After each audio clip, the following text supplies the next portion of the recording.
Bulak ng laya kahit minsan buhaw, hindi yuyuko sa kapangyarihang ligaw.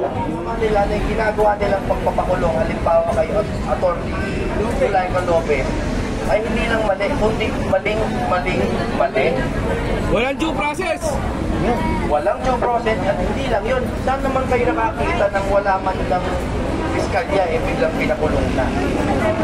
Napakabawal, hindi naman po lang yung tao. Pero alam nyo, hindi bali na. Total naman at least kahit paano na solusyon na yung Inday Sara. Kaya tayo nag-assemble dito kasi may mga susunod pang hearing, may mga susunod pang resource person. Tayo ay manawagan sa mga distrito nyo, sa mga congressman nyo, diretso nyo pong itan. Sabihin nyo sa kanila, huwag naman nila gawin yun sa ating mga resource persons mula sa OVP at kung saan man, DepEd o Motion pa man. Tama po ba? Ngayon, ito ba, kaya nyo talagang magpuyatan dito? Kaya nyo araw-arawin to? Okay. Masusunod, maghahanap ako ng paraan para magka-sound system naman tayo dito para magkakalas. Kasi pa, alam nyo, Ma'am MJ, tsaka Agent Morales at lahat po, alam po lahat. Ang dati ko pang lingwahe, bago pa mag-abogado, ano pa man, music. Napaka-importante po ng music para ipagbuklod-buklod tayo. Kaya para sa akin po, huli ko lang mensahe, ako po ay susuporta sa inyo. Kung i-allow tayo ng munisipyo na mag-set up dito ng munting sound system, gagawan ko ng paraan para mas makapag-usap tayo na maayos. Dahil ang bigat nito mangangawin ako dito. May binakuha po akong konti, pasensya na kayo, mahirap lang ako. Alam niyo si Mocha, merong, anong tawag niya, cookie ni Mocha? Okay, meron akong pandesal ni Jimmy. Padating na po.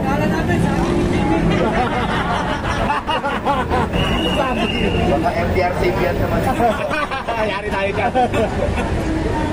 Kayo po ba ay naniniwala sa sinabi ng Pangulo natin na ipatitingin niya yung impeachment? Hindi. Magpupuntan yun eh. Wala na naniniwala sa kanya. Okay. Maniwala man tayo o hindi, kailangan po manawagan tayo na panindigan nila yung sinabi ng Pangulo.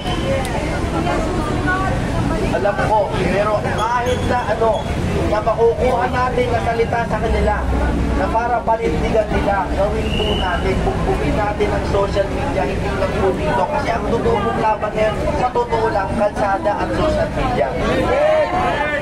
Kailangan panindigan nila yun. Huwag nilang babaliin yun. Yun na lang po ang huling sinulit. Kaya tayo ay nag-iimpi pa dahil kahit paano meron silang pinapakitang pag-iimpi. Magdasal po natin nila na sana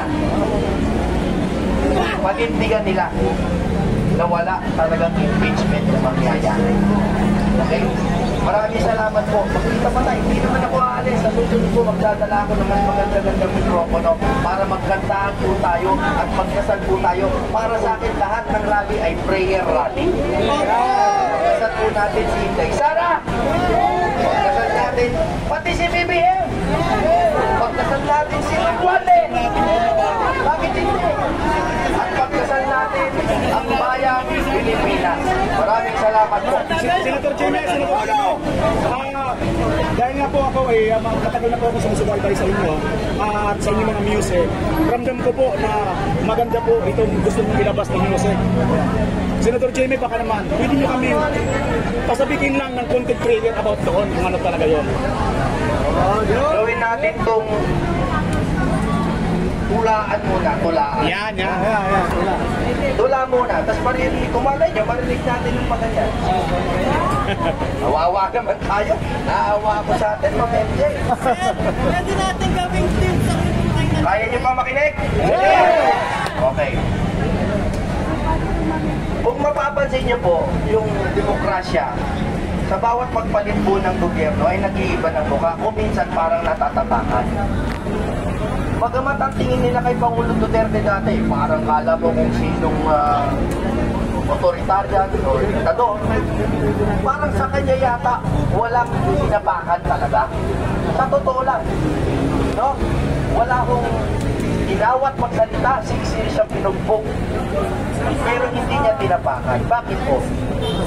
Nag-uusap po kami dati ng Pangulo at sa English niya sinabi, no, kaya, mula na, kaya niya pa. Pasok ng konti, pasok ng konti. Vamos, pasok ng konti, pasok ng konti. Hindi niyo pala kaya.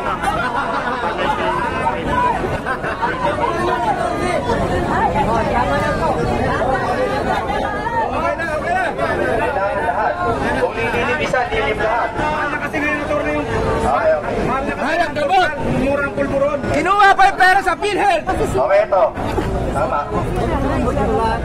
Okay. Yun pong sinasabi ni Pangulo dati sa akin. Yung democracy daw, sa English niya sinabi, parang... Sige. Atras pa kayo, atras pa. Yan. Okay lang mainit, basta huwag maulanan. Okay.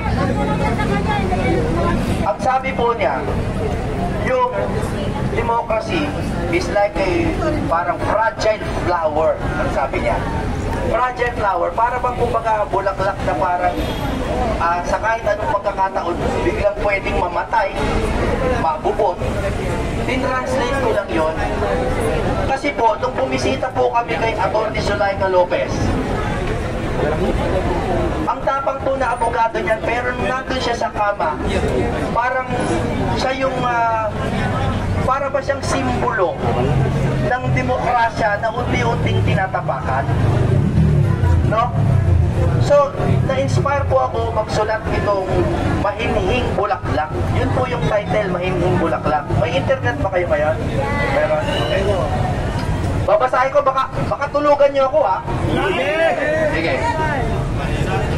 Marinig ko po sa inyo mamaya, pero ang letra niya, Mahinhing Bulaklak. Tanim ng kasaysayan. Ang laya ng bayan. Ibig sabihin po, parang mahinhing bulaklak talaga na tayo nagtanim noong 1986. Dito rin, kung saan kayo nakatayo ngayon, higit pa sa ginto, Kalyana Gold, o pangako ng yaman ang laya ng bayan. Magtangkaman sila na ikaw ay saktan, may hinding bulaklak, di kita iiwan. Nakita nyo si Bibi Sara, hindi niya iniwan si Antonio. Yes. Ang koro, bulaklak ng laya kahit minsan buhaw, hindi yuyuko sa kapangyarihang ligaw. Diligan ng pag-ibig, liliman ng kagitingan, mainhing bulaklak, di kita iiwan. Maririnig ko po ngayon sa inyo, bahala na, awang-awa ako sa atin eh. Pero malay nyo, madinig natin. Ano, subukan natin? Sige! Nakaawa tayo.